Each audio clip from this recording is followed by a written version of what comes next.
Happy Monday, everybody. Welcome into Morning in the Valley. I am Jeff Bidwell. Glad you are with us today. Hope everybody had a great Easter weekend and time to get back at it today as we look back today at a busy weekend. It's just that time of year, busy weekend of signings and commitments around the Missouri Valley Conference. We're also going to talk with a longtime Hall of Fame radio voice of the Bradley Braves men's basketball program, Dave Snell. He'll be with us here in about 10-15 minutes. Talk about a 28-win year here for the Bradley Braves, but certainly going to be a new look edition and version of the Braves coming up next year as Brian Wardle goes into season number 11 in Peoria. So that we'll have that coming up in just a bit. We've talked a lot about the transfer portal here the last couple of weeks, and it is a big week in the portal because within the next 48 hours on both the men's and women's side, that portal will close. The portal officially closes tomorrow for the men.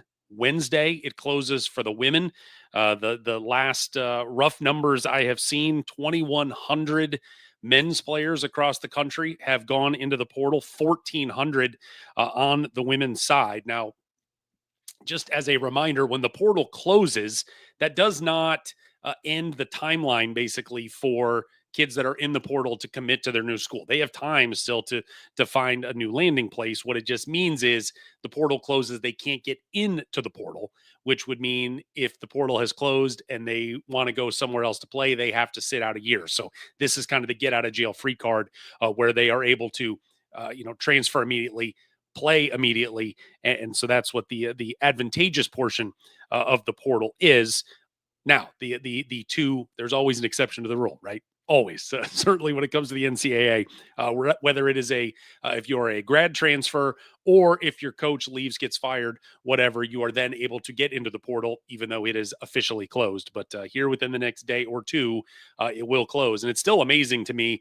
And again, I just always assume it's some sort of advice from, agents or somebody in their inner circle that maybe it's better if you can't be the first one in the pool, you want to be the last one in the pool. But I mean, again, we're 24, 48 hours away. And still today, you see kids getting into the portal here at the last minute.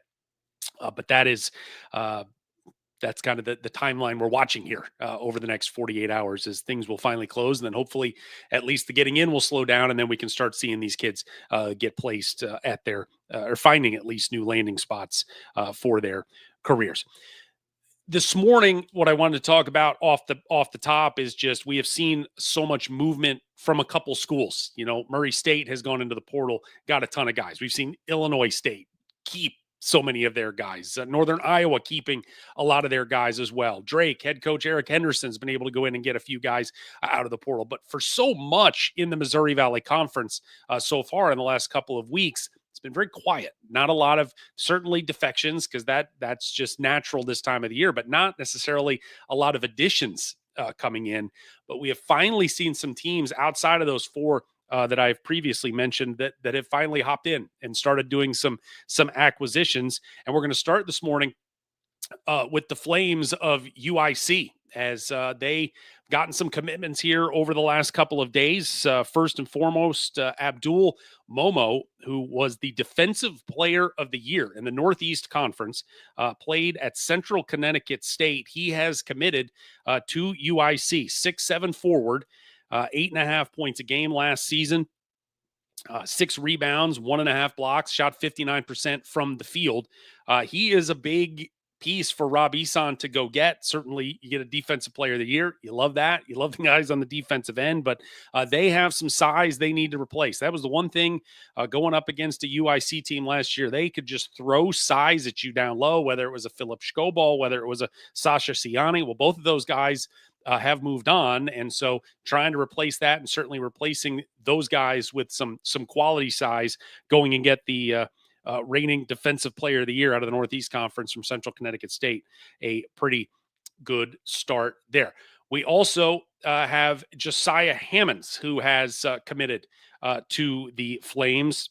Chicago kid, started his career at Incarnate Word down in Texas, went across the state, played for Sam Houston State, but he is coming home to Chicago, has 1 year left to play. Played 2 years at junior college, and this is the fuzzy math, which will probably be litigated at some point. That the the NCAA, remember, gave the waiver to the JUCO kids that if their career, and if I'm reading this correctly, if their career was supposed to end in 24-25 and they had played some amount of time in the junior college or NAIA ranks, something that's non-NCAA, they were going to get an additional year. So if you played 2 years of junior college, you're only getting one more year. So, but he played 2 years. So we'll see if, if there's waivers and all that stuff moving forward. But we believe he just has one year to go. You saw as a third year college student at Incarnate Word, Hammonds was dynamite. I mean, he averaged 12 and a half points a game, played about 30 minutes a game for Incarnate Word. Numbers dropped at Sam Houston State down to about 22 minutes a game, averaged 6.5 points. But the one thing that did improve was his 3-point shooting, going from 35.5% to 38.5%. So given some guard depth for Rob Eson up there in Chicago. As I said, we will talk with Dave Snell, the radio voice of the Bradley Braves, coming up. One young man that is heading to Bradley. His name is Alex Hubricks. He is a guard that spent 5 years at Wright State.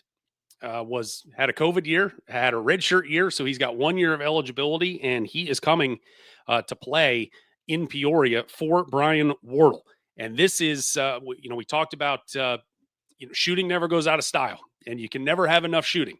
They've got some shooting now coming in from Dayton, Ohio, in Alex Hubricks. 13.5 points last year for Wright State. Last 3 years from three-point range, he shot 39%, 42%, 38%. He is a sixth-year, 6'3" guard, and going to be able to bring some offensive fireworks to Peoria for Coach Brian Wardle.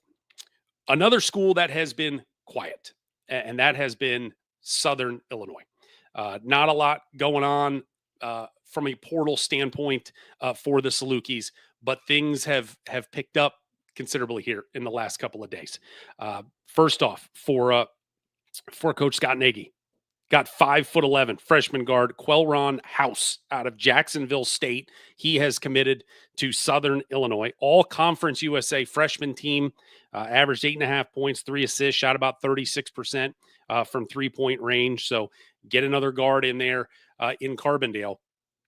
The other name that comes in that is going to be familiar to Saluki fans, and his name is Caden Hawkins. He played at nearby John A. Logan Junior College, just about 10 minutes down the road from Carbondale, there at John A. Logan. 6'1" guard. Again, should have, if my math is correct, we'll get a year back. So he's got 3 years of Division I eligibility remaining. His dad is Shane Hawkins, who is the all-time three-point leader in Southern Illinois history. Number 1 in all-time three-point makes. He is number 19 on SIU's all-time scoring list. Played in some of those SIU NCAA tournament teams back in the mid to late 90s. Led the Salukis in assists for 3 straight years from 1996 to 98. So he was an assistant coach there at one time. Now he's a local high school coach in Southern Illinois, and his son Caden is now a Southern Illinois Saluki. So certainly will be a fan favorite. I would imagine most definitely in Carbondale with those Saluki faithful. Moving along to some other additions from the portal here in the last couple of days. We have Valparaiso, and Roger Powell has been extremely active here as of late, as we've talked about his needing to really refill the coffers after All Right moved on to Xavier. Cooper Schwieger moving on to Wake Forest. Got a junior college point guard, Mark Brown, out of Snow Junior College. And it comes from a winning program. Snow was 32-2 this past season, made it to the second round, got upset in the second round of the National Junior College tournament. Really saw development from him from a freshman season onto a sophomore season. Freshman year, averaged 7.8 points a game, 2.5 assists, shot 27% from 3-point range. As a sophomore, you saw his numbers go from 8 points a game up to 13.5 points a game. Assists go from 2.5 to 4.5. And maybe most significantly from the 3 point line goes from 26.9, so 27%, all the way up to north of 36% from three. So a good guard pickup there for Coach Roger Powell there at Valpo. Have a little bit of a mea culpa to pass along this morning as we had a last week was firing out all these commitments from Valparaiso, and so many of these portal accounts are burner accounts, as we like to say, and but just in my acquiring and accumulation of this kid committed, that kid signed, this kid, and I've got the whole list, and then I put them all together again in the show, and one slipped through the cracks, as I had said that JQ Roberts, who was from Vanderbilt, had committed to Valparaiso, and that account was from a hopes and dreams account, apparently, because he did not commit to Vanderbilt. He in over the weekend on Saturday, he committed to Davidson. So JQ Roberts will not be a Beacon. Instead, he is headed to North Carolina to be a member of the Davidson program. So we will make sure we do a better job there on our fact checking of all this Fast and Furious portal news in the future. And I apologize about that. On the women's side, Layla Gold, another former Valpo standout fourth leading scorer for the Beacons last year. She was already into the portal. She has committed to move on to Oakland. On the women's side, we have talked about teams that have been quiet as well. And Indiana State, certainly one of the schools that has been quiet as, and we have Mr. Dave Snell trying to call me right now. So we're going to multitask here and try to text him.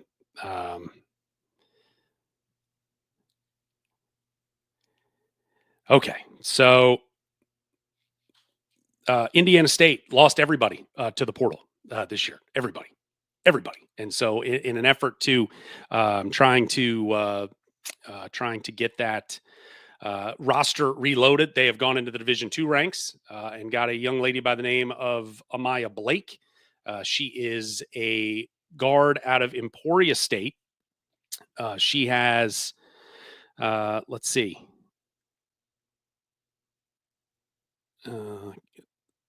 Okay.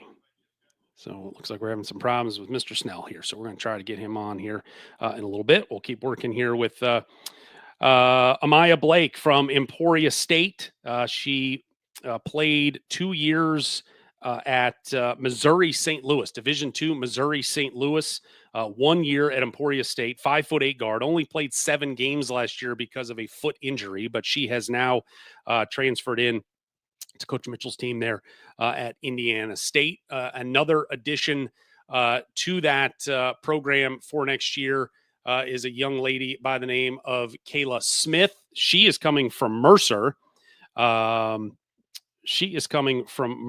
To Indiana State as well. 5'11" junior. She's got 1 year remaining, 5 points per game, 2 rebounds.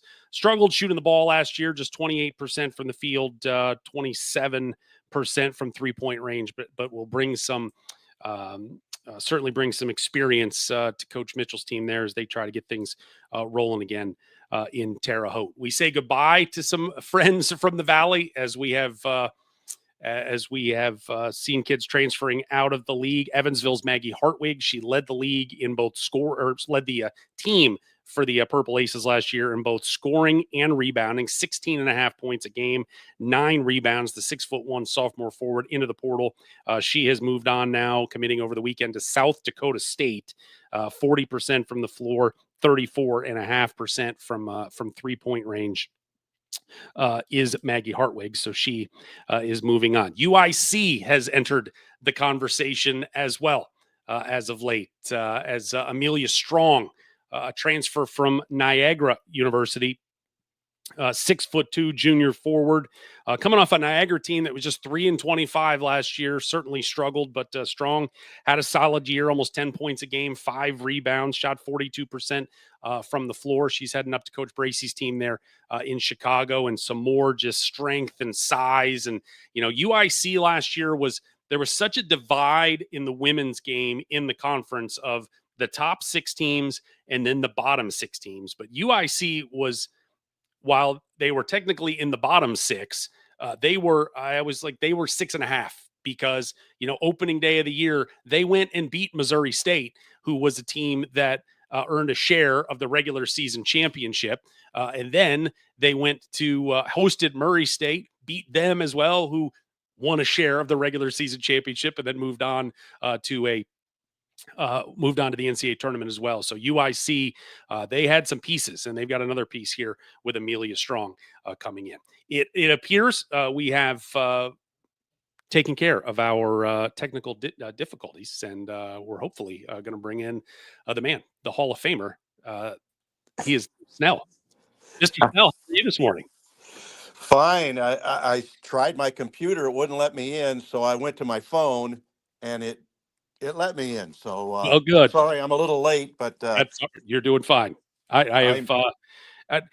I did not realize until this morning when just trying to do my due diligence, a little background, that a former TV guy yourself once upon a time, and I spent 25 years in that business. So as you know as well as anybody, tap dancing is part of the job sometimes when you have to buy a little time. yeah, I think back to the years in television. I started actually in a long time ago, and when we had the to type the scripts, they pasted them together and then ran them through a teleprompter. You probably have heard of that or did Yes. that. Yes. And sometimes it got hung up, so you'd better know the script and be able to ad lib. So, yeah, that I left television in 2001 and worked for Bradley ever since. Well, almost 1,500 games now. We'll get to that in a little bit. You watched 37 games this year. Braves 28-9, finished second in the league. 15-5, made it to the quarterfinals of the NIT after falling to Drake in the championship game at Arch Madness. From Dave Snell's seat, how did this season play out? Maybe especially when you look at expectations we had all through the summer leading up to getting this thing rolling. Well, they were really rolling until a 3-game set. They lost at home to Drake. Seeing that for the first time, they struggled for a team that holds the ball for 25 seconds and then gives it to a incredible player, and he makes a play. Then they lost, and that game was at home. They went to your place and won, and then beat Belmont. But Belmont came back, and you know how they could score, right? And Bradley tried to outscore them, and they won on a last possession, and then they went to Northern Iowa and got beat again, and that was probably Northern Iowa's best game of the year.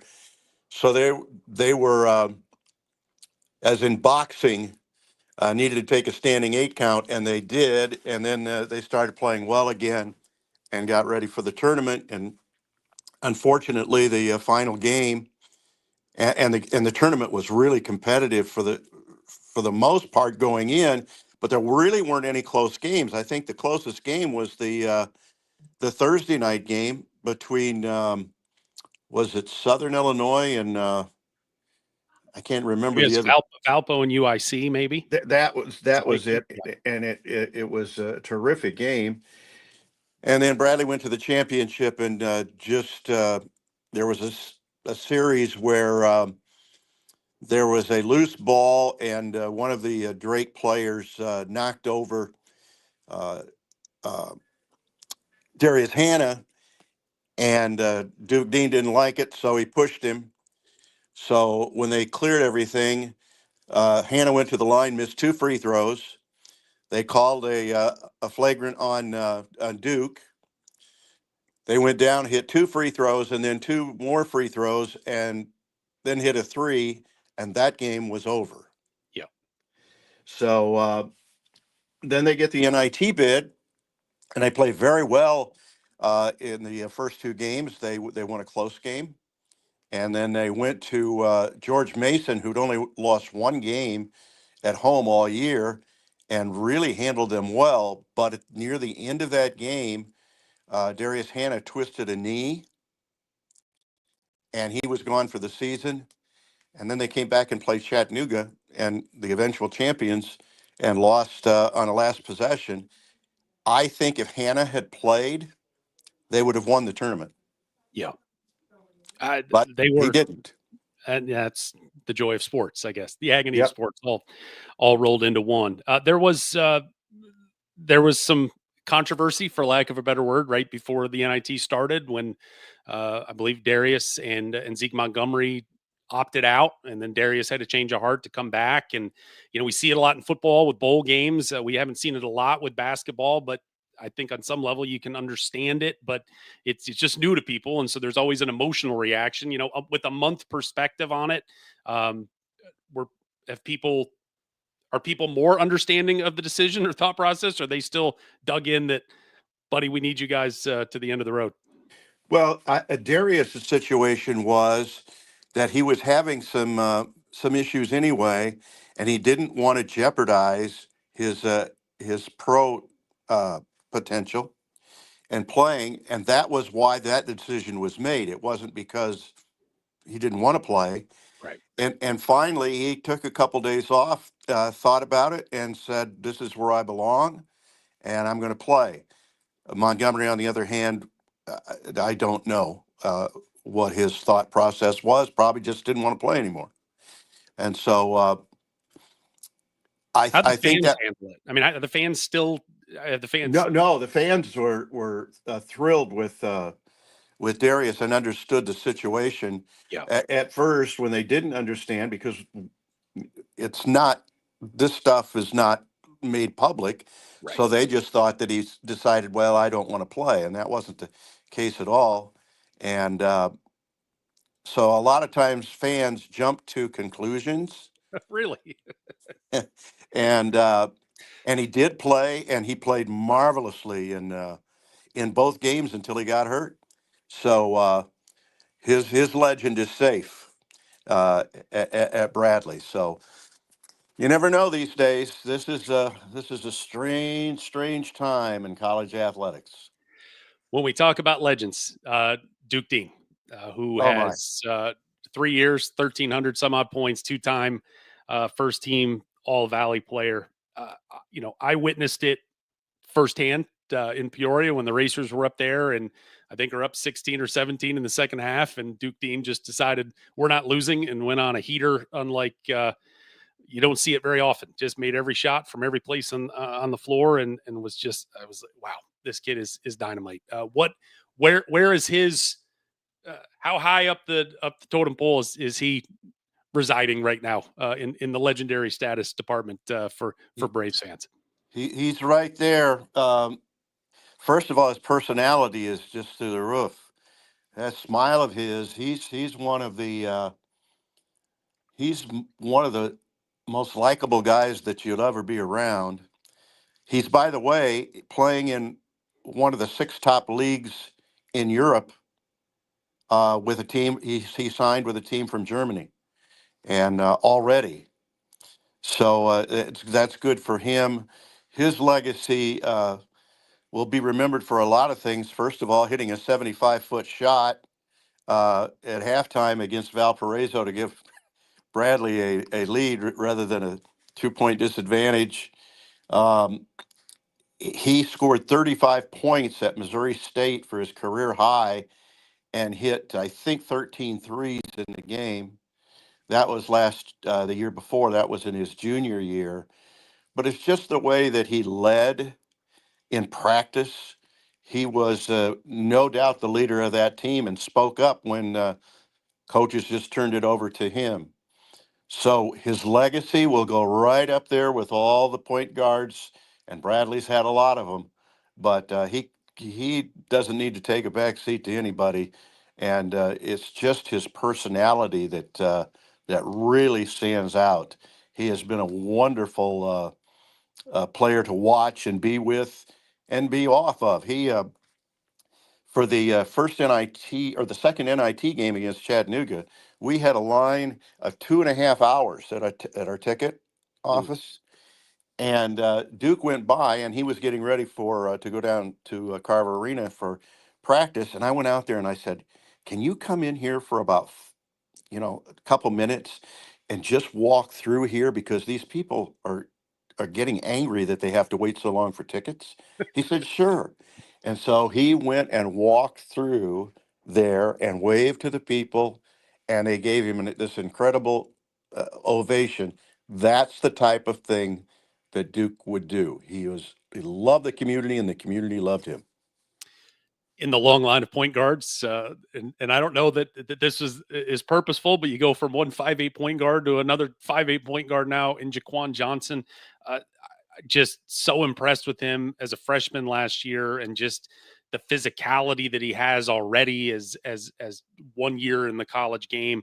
Uh, what do you see from Jaquan, moving forward and sort of and trying to play out his career a little bit? Well, he's been helped by the players that they have brought in because they have brought in some guards as well that will make his scoring not as uh, necessary as it might have been. Right. But he is a was an outstanding running back in football. I bet. Just a bowling ball. Yes, and they call him Bully. It's short for bulldozer, and he has an incredible ability to go through trees and make shots, and and he's not afraid of contact. And I think that's a football background for him. He learned a lot from Duke, and now Daryl Brown, who was an MVP at the tournament and never get. I always talked to Daryl. I said, if Bradley would make the NCAA, you should petition the NCAA to play in at least one game because he missed it because of COVID. Yeah. That was the year that happened. Daryl is now with his godfather as an assistant coach, Penny Hardaway. He Oh, went to okay. Memphis, and Memphis is his hometown. But he had a lot to do with the development of Duke Dean, and of course Jaquan now. So a tip of the hat to Daryl Brown, who is one of the best point guards that Bradley has had. Walt Lemon Jr. I mean, you can go Jim Less, uh, Billy Wright. I mean, all of these guys have uh, have made it not only uh, in their basketball careers, but they've been very successful coaches Yep. going elsewhere. Point guards are like baseball catchers. They seem to find manager jobs and do very well. So, but Jaquan is going to be. I mean, he's only a sophomore, and in these days, you just take him 1 year at a time, don't you? That's Because it. you never know. That's it. We're all on 1 year contracts Yeah. at this point. When you talk about coaching, guys that have been with Brian Wardle for a long time, Jimmy Foster, Mike Bargan moving on. Uh, Jimmy Foster going with Ollie Frokmanish to Colorado State. Mike Bargan going to Indiana with Darren DeVries. Just from the replacements are there and they're set, but from guys that have been with Coach Wardle for as long as they have been, what kind of adjustment is that going to be for Coach? Just losing those veteran voices. Well, he's one of the coaches he had at Green Bay, so he knows of him and is very comfortable with him. Those two guys, I'm so happy for both of them because, and so is Brian. When you have a chance to move up to the programs they moved up to, it says a lot for Brian and his ability to. Assistant coaches don't stay 10 years. Right. No. So there was a great deal of loyalty there and and confidence. You knew that when somebody had a scout, it was going to be thorough. When there needed to be, and Mike was pretty much the offensive guru, and Jimmy had the big guys. They both did terrific jobs, and to be noticed like that and get jobs at that level says a lot for Brian. And he's very happy with the guys he brought in. He's very comfortable with them. I met them when they came in on that day, as a matter of fact, and we had some conversations, and we had recruits in at the same time. And so obviously there's going to be a learning curve, but Mike Black is here still. And I think that the new guys are going to fit in quite nicely. Brian Wardle has just finished decade number one at Yeah. Bradley, year number 10. To go from 5-27 to 13-20 his first 2 years, and now here these last 3 years of 25 wins, 23 wins, 28 wins. What have you seen from him in terms of development of a program, and maybe just development of a head coach, and being comfortable in his skin, and especially in this, man, everybody's learning on the fly right now. But how much different of a coach is he today than he was when he walked in the door 10 years ago? Well, he had a vision when he came in. He knew what he was getting into. 5 wins is not exactly the way you want to start out, but he told me that he recruited and he had to really bring in everybody.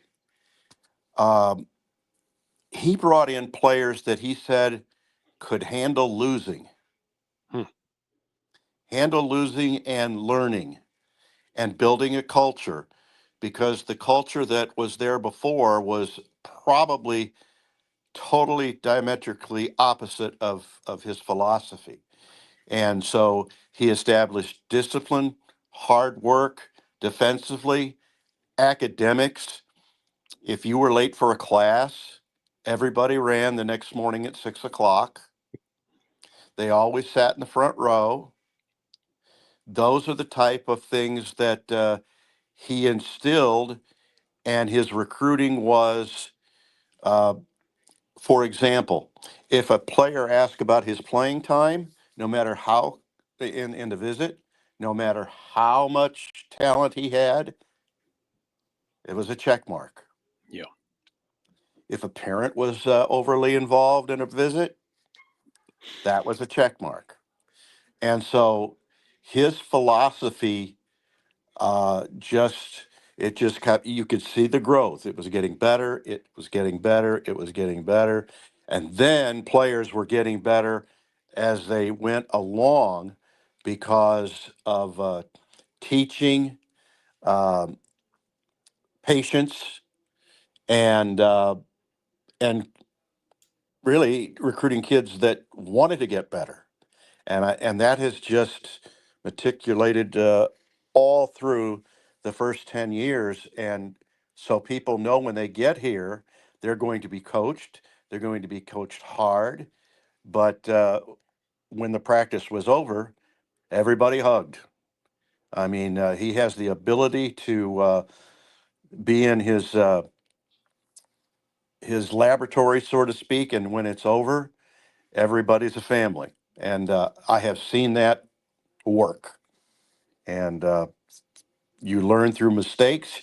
You want to learn through winning, but you can also learn from the other half of it too. So he has the best qualities of every coach that I have worked with rolled into one, and that's why he's been successful.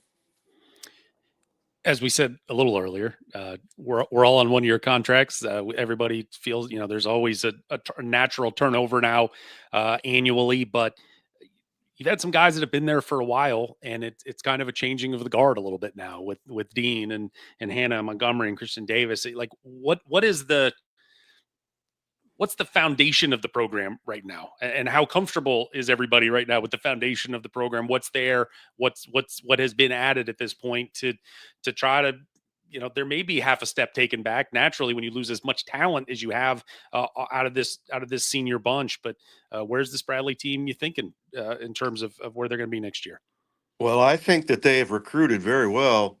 At least they've got another guard from Milwaukee coming in, and that's where this tree has come from. Uh, Demarion Birch was hurt and sick a lot of the season, but when you take a look at his numbers when he played, they're really off the chart in field goal percentage and 3-point percentage and free throws. And his defense got better. So he's obviously going to play a role, as will Jaquan. And then the guy who would probably improve more than anybody else was Meta, the 7-footer. Yep. And he came in, couldn't speak a word of English, and trying to learn a system when you can't even speak the language was tough. And he was big, he was gangly at this point, and every year he's gotten better, better, and better. His offensive game has improved, but his defensive game is probably the strong point. Uh, the player at Illinois State, Chase.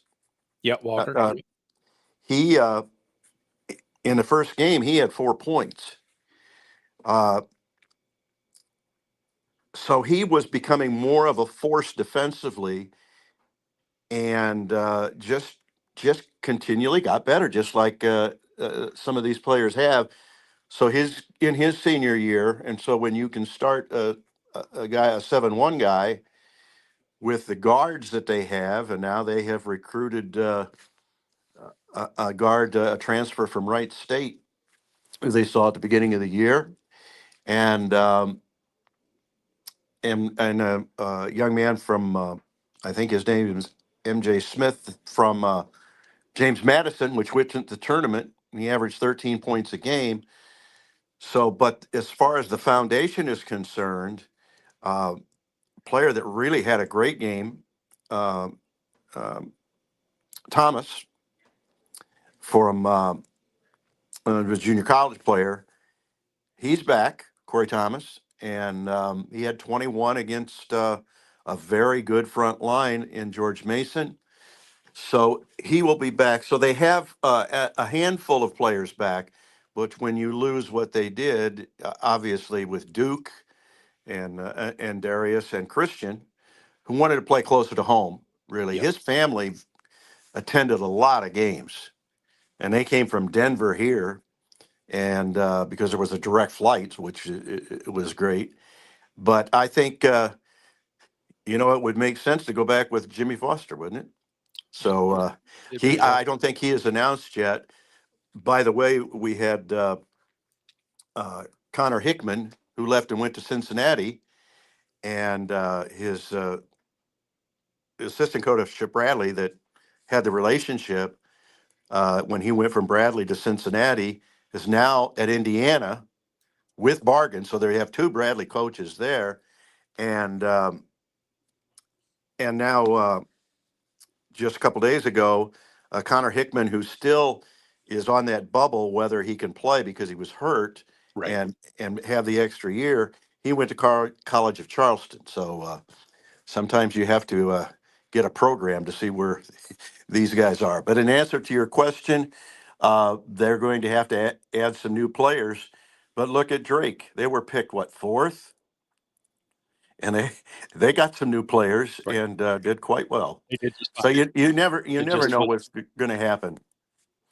It's no guarantee that Uh, you're going to win the league if you're picked to win the league and you have all those players, because here came Drake and that great crew that they had. what a year. What a year for the Bulldogs this year. Not to make this a pop quiz, but from a non-conference schedule, anything popping to mind right now that Bradley is going to have on the board for this year? Bradley will host Washington State. It was a home and home, Oh, and that's a they will good one. play in San Francisco. I don't know about tournaments. Um, I think those are the only two, because the other games were bye games one way or another. So I thought Bradley played a very good schedule during that period from Thanksgiving until and of course you have that game, the Valley games, at the beginning, and the Braves played an outstanding game at Southern Illinois, which was really struggling at that point before they got better. Those are the only ones I know at this point, but they're pretty quiet about that. So It's all uh, cloak and dagger. All I want to do is find out where we're going for a tournament. Murray State going to the Cayman Islands. So, Oh, yay, okay, that's a great yay. tournament. Yeah, well, I don't really care if we're playing in an Applebee's parking lot. We're going to go to the Cayman Islands for 3 or 4 days. So You know we'll what they take it. do? I talk to Mike Mahon all the time, and he goes to that tournament. They hire the best officials you can hire. Well, That's good news. what are we going to, I mean, my partner and I, especially him, I mean, he spends all the time complaining about the officials. So I don't know if he may not even need to make the trip now. If we're going to have good refs. That's why on radio you have to be real careful because they can see the television what's going on. With radio, you have to put it in a way that they'll understand without risking suspension. Correct. So I'm not sure about that one. I'm not sure. you just you gotta dance the dance where you can. Dave Right. Snell, the Hall of Famer, was this 45 years, 46 years this year? Was I it just finished 47. 47? So Mhm. almost 1,500 games. How much runway we got left here? Well, as long as my mind stays okay. Well, I think we can check that box. Well, my wife might tell you differently. No, I would like to stay, uh, get to 50 I if think I that'd be could, great. Sure. and then let somebody else take it over. The best, about the best part of this business is being around these young people and how brilliant they are, and how many things they learn to go on into their future life by spending the time at a university, not just playing basketball. Yep. That keeps me young, and I know that being a part of that, to experience these young men as really young men and then grow into men, uh, just it's a memory that you don't forget, and that's what makes this business so great. Unfortunately, the nature of it now being a professional game has taken a little bit away from that. It's a relationship. I mean, life's a relationship game, but yes, Right. the relationships are shorter, but I try to look at it as I'm just getting more relationships with people. They're coming in and Yeah. maybe they move a little faster, but you're going to enjoy the time while you got them and uh, hopefully be able to ride those out for years to come. And you know what the other great thing is, Jeff, is the people in the media that you meet, that you become lifetime friends with. My best friend in the business is Mike Reese, who is at Southern Illinois. Yeah. And last year, not this season, but the season before, when Art Haynes from Missouri State came down with that awful Nile, West Nile, and it changed his whole life. They had a special night for him, and Bradley did not play, and Mike had retired. So we hopped in a car and drove to Springfield, Missouri to see that game, That's awesome. just to be there with Art. And that's the type of relationships that you build with these people, uh, that are just lifetime memories. Uh, Larry Kotler, you remember that story? I do not. He was with Drake. He's a terrific guy. We did pregame interviews with each other, and he went to a soccer game where his daughter was to sing the national anthem. The game was postponed because of a incredible rainstorm, and on the way back, he got caught in a flash flood, and the door opened, and he drowned. Oh my gosh. And so Dick Lutke and I drove to Des Moines for the funeral. Yeah. Uh, so that's what you do with these people. You wind up having lifetime relationships, and it's what's great about the Missouri Valley Conference tournament, because it's like a reunion. It And is. and I'm sure that's the way it is in all the leagues. But I think the Valley has a special bond with all the broadcasters. Well, I'm 2 years in, so still a relative newbie to doing radio in the league, but I've certainly enjoyed my time getting to spend with you, Dave, these last couple of years, and I very much appreciate the time today. Thanks for sticking with us and getting on here with us by hook or by crook, and hopefully we'll be able to talk again soon. Technically, a lot of me is still in the 80s. Hey, we landed the plane today. We're good. Okay. We landed All the right, plane. Jeff. Thank you We're so awesome. much. It's great talking with you. Have a All right. great day. You too. All right. There's the Hall of Famer, Dave Snell.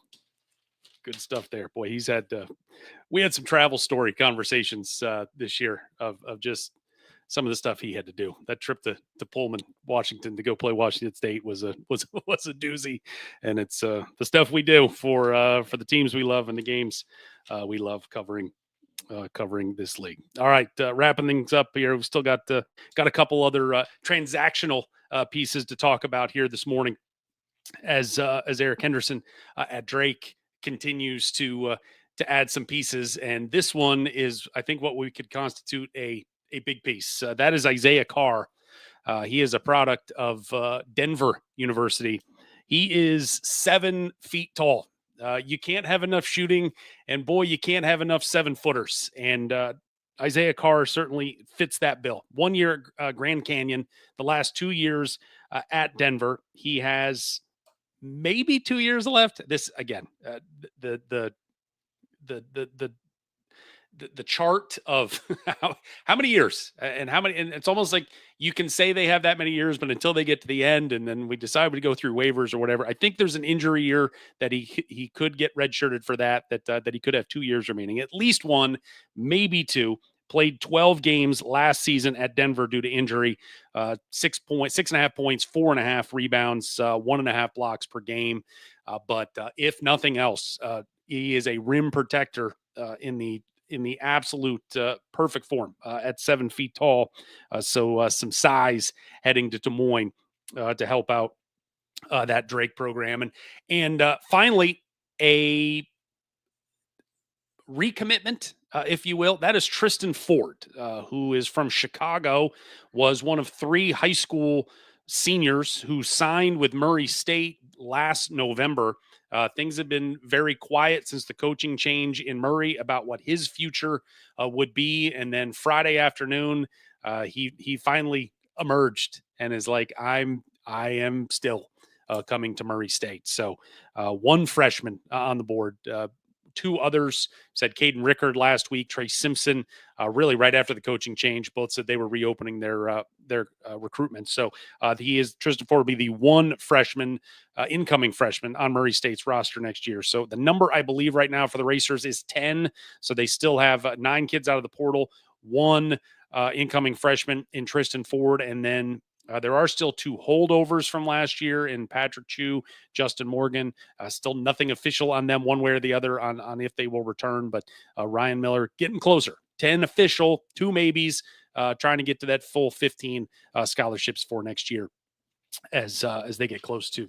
And I'm going to have to do some math this week. They may be the closest officially to filling out their 15-man rosters. But again, with the transfer portal closing for the men tomorrow, women again on Wednesday, we should be getting closer here very soon in the coming weeks, because really we're about 5. Memorial Day is when, that's when guys start returning to campus or going to campus for the first time to begin summer workouts. So rosters, we're about 4 or 5 weeks away tops from needing to be finished and completed to get ready for that 2025-26 season. All right, that does it for today's edition of Morning in the Valley. Thank you to Bradley, legendary radio voice Dave Snell, for being with us today. Coming up Wednesday, we're going to talk with Northern Iowa men's basketball radio voice JW Cox. Will join us. Monday, Belmont men's head coach Casey Alexander will join us here on the program. So I appreciate everybody listening. As always, this thing continuing to grow a little more every day. Can't do that without you.